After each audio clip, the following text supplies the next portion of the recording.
இயேசுவின் நாமத்தில் உங்களை வாழ்த்துகிறேன். உங்களை அன்போடு இந்த காலை உடன்படிக்கை தியானத்திற்கு வரவேற்கிறேன். And you're most welcome to the count of the day. And today is 7th November 2025, Friday. Friday Revival Healing Service-க்கு வாங்க. 8 p.m. கர்த்தர் நிச்சயமாய் உங்களோடு பேசுவார். பெரிய ஆறுதலையும் பலத்தையும் கொடுப்பார். அருமையானவர்களே, ஆண்டவர் அந்த பெண்ணுகிட்ட அவருடைய விசுவாசத்தை சோதிப்பதற்காக கேட்கிறாரா, அல்லது அவருடைய நம்பிக்கை குறித்தான காரியத்தை குறித்து அவர் கேட்கிறாரா என்று பார்க்கும்போது, where she stand because she is a Gentile, அவள் அந்நியராய் இருக்கிறாள். அவள் மேசையா குறித்தான எண்ணம், சிந்தனை, நம்பிக்கை எப்படிப்பட்டதா இருக்கு என்று அவர் பார்க்கிறார்.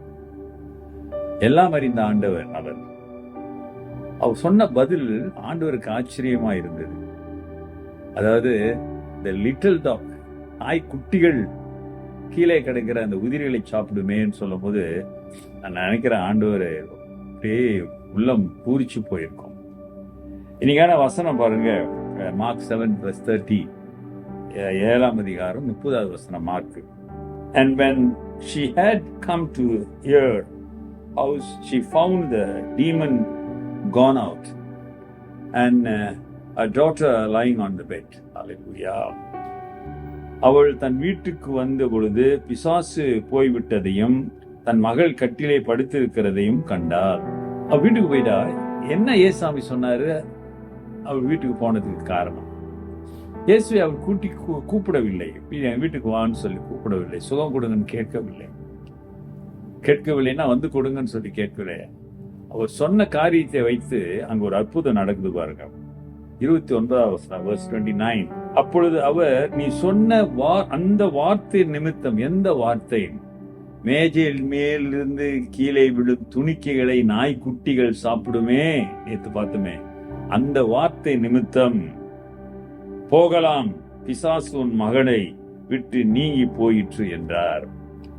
ஒரு அஷூரன்ஸான ஒரு வார்த்தையை ஆண்டவர் சொல்றாரு. நீ போ, பிள்ளை சுகம் அடைஞ்சிட்டான், பிசாசு அவங்கிட்ட இருந்து போயிடுச்சு. எதை வைத்து? அவள் இயேசு மேல் வைத்திருந்த நம்பிக்கையை, அந்த நம்பிக்கையை அவள் வெளிப்படுத்தினாள். எப்படி வெளிப்படுத்தினா? நான் நாய்க்குட்டி தான், இந்த நாய்க்குட்டிக்கு கிடைக்கிற மிச்ச மீதி தூளாவது அது போல என்ன நினைச்சு என் மகளுக்கு சுகம் கொடுங்க அப்படின்னு கேட்கிறான். அந்த வார்த்தை கேட்ட உடனே ஆண்டவர், அதை கேட்ட உடனே அந்த பிள்ளைக்கு சுகம் கிடைச்சிருச்சு. ஆண்டு சொல்லிட்டாரு, அந்த சாத்தான இயேசு அவர் என்ன செஞ்சிருப்பாரா? கட்டளை இட்டு இருப்பார். இங்க போட்ட கட்டளை அங்க துணியை துண்ண காணது தொரிச்சிட்டு ஓடுது அந்த பிசாசு. எவ்வளவு வல்லமையானவர் ஆண்டவர்! எங்கிருந்து எங்கே பிசாசு கட்டளை எடுக்கிறார் பாரு. அவர் நினைச்சா போதுங்க. அதான் அவள் வார்த்தையை நம்பி, ஏசாமி வார்த்தையை நம்பி அவள் வீட்டுக்கு போகிறாள். அங்கே தன் மகள் சுகமாக இருக்கிறதை பார்க்கிறார். அல்லேலூயா. அருமையானவர், இப்படி சுகம் பெற்றவர்கள், விடுதலை பெற்றவர்கள், இயேசு வல்லமையை கண்டவர்கள் அந்த பலஸ்தீனா தேசம் முழுவதும் பரவி இருந்தார்கள். அந்நிய நாடுகள், அங்கே இருக்கிற எல்லா சுற்றி வட்டாரத்தில் இருக்கலாம் அறிந்திருந்தார்கள். அதான் இயேசு உயிர் தெழுந்த பிறகு சீஷர்கள் ஊழியம் செய்யும் பொழுது அங்கே இயேசுவை அறிந்தவர்கள் இருந்தார்கள், இயேசுவை நம்பிக்கொண்டிருந்தார்கள். குடும்பங்கள் இருந்தது, தனிப்பட்ட மனிதர்கள் இருந்தார்கள். அப்படிப்பட்ட வீடுகளை தேடிதான் சீஷர்கள் தங்கி, அப்போஸ்தலர்கள் தங்கி ஊழியம் செய்தார்கள். அல்லேலூயா. அருமையான சகோதரனே, சகோதரியே, நீ எப்படிப்பட்ட சூழ்நிலையில இருந்தாலும் இயேசுவை நம்பி அவர்கிட்ட வந்துட்டா அவர் நிச்சயம் உனக்கு விடுதலை கொடுப்பார். ஒருவேளை உனக்கு வியாதி இருக்கலாம், தனிமை இருக்கலாம், பிரச்சனைகள் இருக்கலாம், வேலை பிரச்சனை இருக்கலாம், குடும்பத்தில் பிரச்சனை இருக்கலாம், பிள்ளைகள் பிரச்சனை இருக்கலாம், திருமண பிரச்சனை இருக்கலாம். எப்படிப்பட்ட சூழ்நிலையா இருந்தாலும், அல்லது கைவிட்ட நிலையில இருக்கலாம், there is no choice, this is my end, என் வாழ்க்கையின் கடைசி முடிவிலே நான் இருக்கிறேன் என்று எண்ணிக்கொண்டிருப்பாயானால், இயேசுவினிடத்தில் வருவாயானால், ஆண்டவர் நிச்சயம் ஒரு அற்புதம் வாழ்க்கையில செய்வார். அவரால் முடியும். அவர் அற்புதங்கள் செய்கிற ஆண்டவர். வாழ்க்கையில ஒரு பெரிய ஒரு உருமாற்றத்தை கொண்டு வர அவரால் முடியும். You can transform your whole life, dear brother and sister. Just have a faith and trust and submit yourself to the Lord. உன்னை ஆண்டவருக்கு அப்படியே அர்ப்பணம் பண்ணு. கர்த்தர் வாழ்க்கையிலே போதுமானவராய் இருப்பார். ஜெபிப்போம். நல்ல ஆண்டவரே, காலை வேளைக்காக நன்றி. நீ செய்த நன்மைகளுக்காய் ஸ்தோத்திரம் ஆண்டவரே. இதை கேட்டுக்கொண்டிருக்க பிள்ளைகள் வாழ்க்கையில இந்த வல்லமை கடந்து செல்லட்டும். ஒருவேளை பிசாசின் பிடியில் இருக்கலாம்,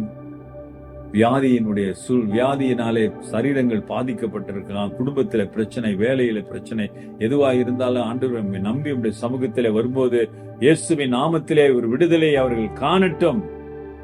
வல்லமை கடந்து செல்லட்டும். இயேசுவின் நாமத்தில் பிதாவே, ஆமென்.